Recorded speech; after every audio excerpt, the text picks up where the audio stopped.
nilagay kong gulong dito ay 180/17, pero nagtaas ako ng tapalodo niya kasi medyo maliit yung sa original na SA. Nilagyan ko ng araro, nilagyan ko ng box niya, yung bisol.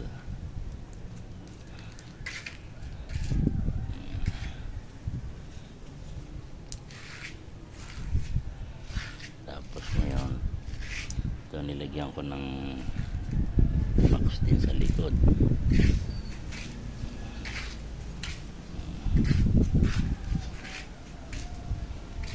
Yan. Okay ba? New look. Ito, pinagitan ko ng gulong na 130/70/17. Sakto lang siya. Bagong rim. Okay, that's all.